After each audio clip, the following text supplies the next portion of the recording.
Hello, I'm Will, and this is Mike with the Tabletop Donkeys. Hello. And in this video we'll be looking at issue 15 of Warhammer Age of Sigmar Stormbringer magazine, which came with 3 Praetor miniatures for the Stormcast Eternals. In this issue we'll be learning the rules for keywords and using some full Warscrolls, which you'll be able to see in our game.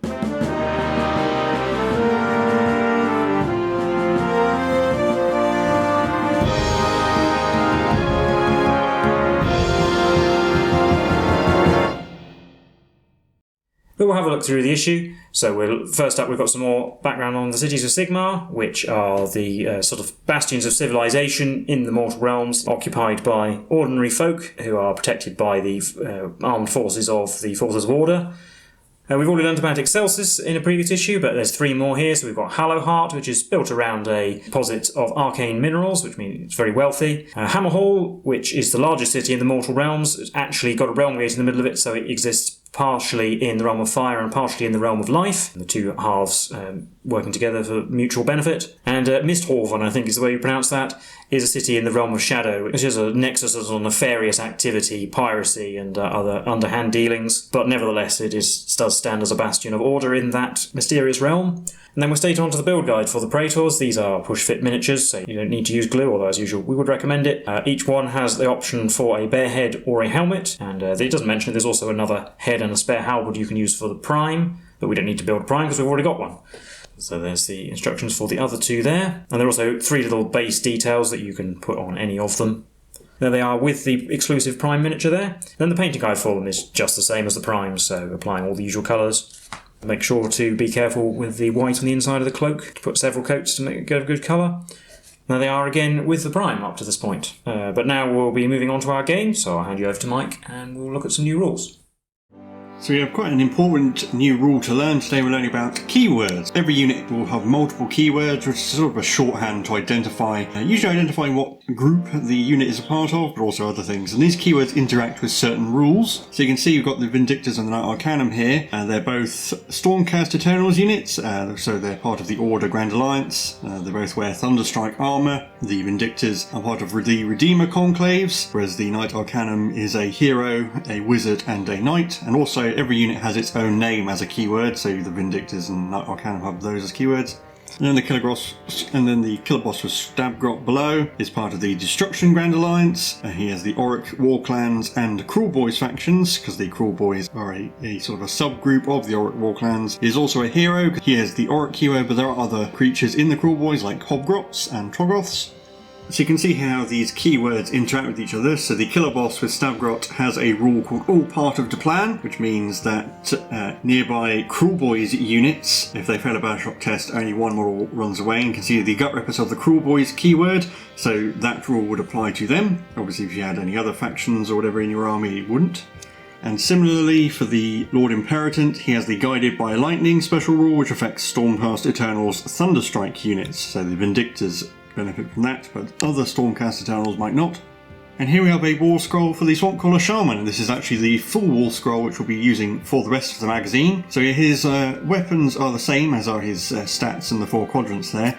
He has several new rules to learn. As before, he is a wizard and can cast 1 spell and unbind 1 spell, but all wizards, as it notes there, in Age of Sigmar know the Mystic Shield and Arcane Bolt spells, so he now has access to Mystic Shield. He has a rule called Poisons and Elixirs, where at the start of your hero phase, if the Swampcaller Shaman is 3 inches away from any enemy units, you can pick a friendly Cruel Boys Orruk unit wholly within 12 of the Shaman, that is also more than 3 inches away from all enemy units, and has at least 1 model in that unit within 3 inches of the Shaman, to be given a poison or an elixir. So if you give the unit a poison, then the venom encrusted weapons rule applies on a 5+ instead of just a 6. An elixir instead gives you +1 to save rolls for that unit until your next hero phase, so Gut Rippers say would effectively have a 4+ save. He also has a spell unique to the Swampcaller Shaman called Summon Boggy Mist, which has a casting value of 7, and if it is successfully cast, then you add 1 to charge rolls for friendly Cruel Boys Orruk units on the battlefield, and subtract 1 from charge rolls from any other units on the battlefield. And he also has Venom Encrusted Weapons, and it notes there that it's a battle trait. We don't learn about them in this issue, but effectively that's a sort of an army-wide rule, and it's the same as the Gut Rippers had until now. And on the back page of that, you can see the example of how the poisons and elixirs work. So the Man-Skewer Bolt Boys are a Cruel Boys Orruk unit, so they would benefit from that rule, but the Hobgrots are not Orruks, they're Hobgrots, so they don't benefit from poisons or elixirs. And then there's the example of Summon Bogging Mist, which, as it notes again, would affect the Vindictors, but also the Hobgrots in this example, because again, they're not Orruks. And then remember that the Potgrot is a companion, effectively him and the Shaman count as a single model. And then we have two more Warscrolls. First up for the Hobgrot Slitters. They're pretty much exactly the same, but it does clarify now that the champion does have its extra attack with his Slitter Knife. The Standard Bearer allows you to re-roll a Battletop test, and the Musician lets you run and shoot in the same turn. They also have a new rule called Stab 'em Good, where if you roll a 6 to hit with a melee attack or with their Slitter Knives, that counts as 2 hits instead of 1, and you roll wound rolls and save rolls for each. It goes over their keywords, they're pretty much what you expect. And then the Man-Skewer Bolt Boys, which are pretty much exactly the same as they were in the previous issue, but they have the Venom Encrusted Weapons trait, 6 to hit with their attacks, so that's missile and melee attacks, score mortal wounds. And they've also fixed that typo where their melee weapons have Ren Dash instead of Ren 4+. The back page cover goes over all of those rules I just said, giving you clearer examples. And then 2 Warscrolls for the 2 Stormcast units that will be in this game. So looking at the Knight-Arcanum first, stats are pretty much the same. She's Bravery 8, I'm not sure if you knew what her Bravery was until now, and she wounds on a 4+ instead of a 3+, or whatever nebulous number she did before. She has access to Arcane Bolt now, and she has a unique spell of her own called Blaze of the Heavens, which has a casting value of 7, a range of 18, and if it successfully casts, you pick an enemy unit that the Knight-Arcanum can see, and is within range, and that unit suffers D3 mortal wounds, and you can add 2 inches to the range of the spell for each other friendly Stormcast Eternals Thunderstrike unit wholly within 12 of the Knight-Arcanum. And then the Praetors, because we have a full unit of these guys now. So we have the champion, that's Cirra Daemonbane. She's going to have an extra attack for being a unit champion. And they have a rule called Soul-Forged Guardians, where at the start of the first battle round, before determining who goes first, you can pick one friendly Stormcast Eternals hero on the battlefield, and this unit is considered bound to that hero. The same hero cannot have more than one unit of Praetors bound to it at any time. And then each time you allocate a wound or mortal wound to that hero, or instead of making a ward roll, for a wound or mortal wound that would be allocated to that hero, if the hero is within 3 inches of the Praetors, you can roll a dice, and on a 1 or a 2, the wound or mortal wound is allocated to the hero as normal, and a 3 or a 4, it's allocated to the Praetors instead of the hero, and on a 5 or a 6, that wound or mortal wound is entirely negated. And again on the next page we have examples of Blaze of the Heaven being used, clarifying that the Knight-Arcanum does know Mystic Shield, Arcane Bolt and Blaze of the Heavens, and then there's the Praetors Soulforged Guardians rule being used there. So we can get into today's game, the key to victory, where the Knight-Arcanum and a small group of Praetors have launched a sudden strike on the Cruel Boys to attempt to take out a Swamp Crawler Shaman. So we have the Knight-Arcanum and the 4 Praetors against the 3 Man-Skewer Bolt Boys, the Swamp Crawler Shaman and Potgrot, and the 10 Hobgrot Slitters. You can see we have preset deployment there, all the Stormcast in the middle left, far left circle, Swamp Crawler Shaman and Bolt Boys on the right, and the Hobgrot Slitters in between the Shaman and the Stormcast. So the game lasts for 5 battle rounds, but if you slay the opposing hero you win, otherwise it will be a draw if both sides both have their heroes left at the end of the 5th turn. But otherwise the turn sequence is exactly the same, and a little preview of the victory outcomes there. We'll get the board set up and get straight into it. So here we are set up. Over on the left I've got Golmrog the Great and Stugit with Rax Bane Slitters, and up in the top left are Kargash's Vipers, the Bolt Boys. I'll bring you in for a close-up so you can see our new Praetors with their prime. So we have Cirra Daemonbane leading the Stormbringers. They're going to be protecting Borea Starfang, the Knight-Arcanum. And we're actually rolling off to see who gets to go first, so I won the roll-off, so I get to go first. We're into Cruel Boys turn 1. Right, in my hero phase, the Stormcrawler Shaman is going to try and cast Summon Bogging Mist to try and scupper any Stormcast charges, but he's also going to give the Bolt Boys a poison, so that their Venom Encrusted Weapons activate on 5s, and obviously Stugit is close enough to do that. We need a 7 to cast the Bogging Mist. Oh, he gets it with a 7. Well, I'll try and unbind. An 8. Oh, I get a 9, so no mist.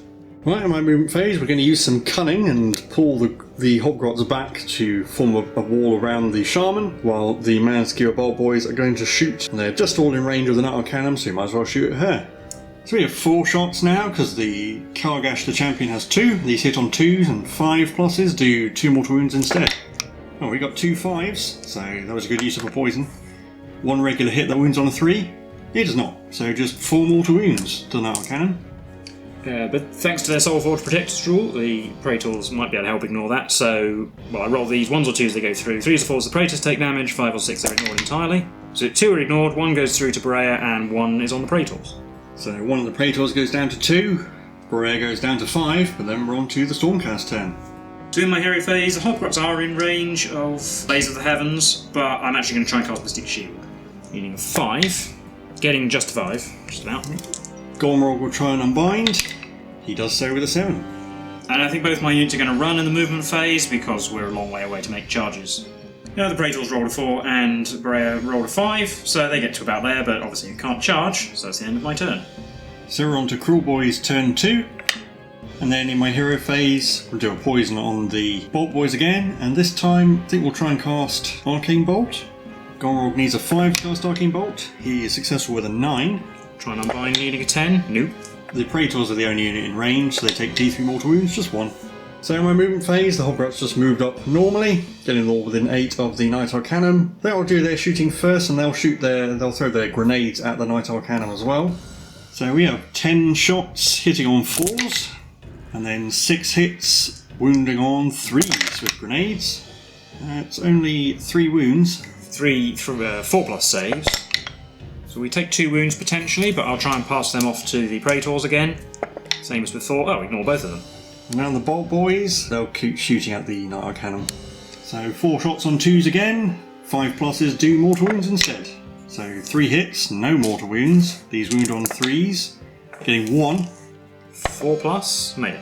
And you know what? The Hobgrots are going to be brave. They're going to try and charge. Oh, they roll a 5. I think that's enough. So that gets all the Hobgrots in, and I've already piled them in. They're probably going to get smushed by this, but at least we'll get to see their stab 'em good roll, hopefully. So we've got 21 attacks with Slitter Knives, hitting on 4s, and 6s are 2 hits. That one's a little wonky, so I'll re-roll it. 15 hits plus 6 6s means 21 hits in total, so actually 100% hit rate. So 21 hits, wounding on 5s. So 4 3 plus saves for the Praetors. Oh, we'll have failed 3 though, so we actually lose a Praetor. Go Hobgrots. So we lost a Praetor and the other one is down to 1 wound, but I will pick the Praetors to go. So we've got 10 attacks, because the Prime gets an extra attack now, hitting on 3s. That was only 5, but wounding on 3s. Oh, 4 wounds, So no save. That's 8 dead. Yeah. That's 2 damage each. I'll just reckon the Scrap Totem Bearer left, but Borea Starfang has a 2-inch weapon range, so I think she'll be able to get in and fight. And she can actually pile in rounds like that. It doesn't get closer to the Hobgrots that way. 3 attacks, hitting on 3s, hits twice, and wounding on 3s. Only 1. 4s. Oh, it's 4s to wound, so yeah, no wounds. Well, I still have some Hobgrots left, so they have to take a Battleshock test. Well, they're Bravery 4, and they lost 8, so let's see how many I would have lost. I probably wouldn't have re-rolled that with the Standard Bearer, to be honest, but yeah, that's 7 would have run away, so the other 2 run away. Well, that's the Hobgrots dealt with. On to Stormcast turn 2. In the hero phase, Borea Starfang is now within 12 inches of the Shaman, so we're going to Arcane Bolt. Needing a 5, and I'll fail with a 4. So we'll get to there, and then in the charge phase we'll declare some charges. I'll do the Knight-Arcanum first, I suppose. Well, she's in with the 10, so I'll just roll the Praetors now as well. They might fail, actually. So the Praetors did fail, they're about 5 3/4 inches away, so only Borea Starfang gets in, but she will attack. Yes, 3 attacks hitting on 3s. No, only 1 hit. Wounds on a 4. Nope. Well, Gormrog gets to fight back. He's got 2 attacks with his staff, hitting on 3s, 6s do mortal wounds instead. Oh, there's D3 mortal wounds for 3. Oh, she's down to 2. And then Stewgate's got his backup stabber, hits on 4s. It does get a single hit, and wins on a 4 it does not. Well, I think this is my best chance before those Praetors come steaming in, as we head into Cruel Boys turn 3. So Gormrog can't hand out any poisons or elixirs because he's in the middle of a fight. He can try and cast Arcane Bolt, needing a 5, gets it with a 9. Oh, need a 10 to unbind. Nope. D3 mortal wounds to the Knight-Arcanum, 2. She's dead. So with the Knight-Arcanum fallen, that'll be a Cruel Boys victory. Not what I was expecting, to be honest, but we'll recap that game for you now.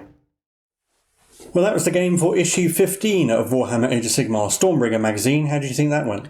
Well, unfortunately, we were undone by a failed charge roll. I thought it was actually going quite well because the Hobgrots charged in, and well, they did do some damage, but then they disappeared, which meant that we had a clear route in. But then, yeah, the Praetors failing their charge, they had a decent chance of killing the Shaman. That's what happened. Yeah, that was definitely my best chance. Although I probably made a big tactical blunder by not moving the Shaman behind the Bolt Boys. Should have done that. Yeah, I also wondered if you might have been better not charging the Hobgrots, because then they would have been in the way. Whereas charging them in, they did some damage, but then they disappeared. Yeah, I was more hoping to do some damage before they disappeared. Also, I guess letting you charge them would get you some free movement. Yes, I suppose that's true. But to be honest, I think it was more you failing a charge and then Golmrod getting a lucky 6 with his staff and rolling maximum damage. Yes. Otherwise, I would have expected, actually quite difficult to pick off the Knight-Arcanum with the bodyguards. 3+ effectively, that she's not going to take damage. And I think there's enough wounds in the Praetor unit to survive, to get in range, and you're going to mince any of my units if you get into melee. The Bolt Boys didn't actually do that much damage. They got 4 mortal wounds in the first turn, but I ignored 2 of them, and then I think the subsequent turn they didn't roll very well at all. Yeah, I mean, we got to see how they're a threat to characters. Yeah, and I think without the Praetors, they've just taken 4 mortal wounds in the first shooting phase. They would have been on the back foot, but the ignoring damage is quite handy. Yeah. I'm not sure if there's too much really to talk about the game. It's fairly basic. Again, kind of nice to have a bit of variety in objectives to actually kill the opposing hero rather than just wiping out the enemy. But we probably should talk about the new Warscrolls and some of the new rules. Yeah, so the Warscrolls are pretty much exactly the same. I think they're going to be the ones that are going to be in any of the books you would buy. Some of those might be actually different. They get FAQ'd, but we'll probably talk about those as they come up. The Manskill Bolt Boys, the Shaman, and the Hobgrots are all pretty much exactly as how they're written. The Hobgrots still aren't that good.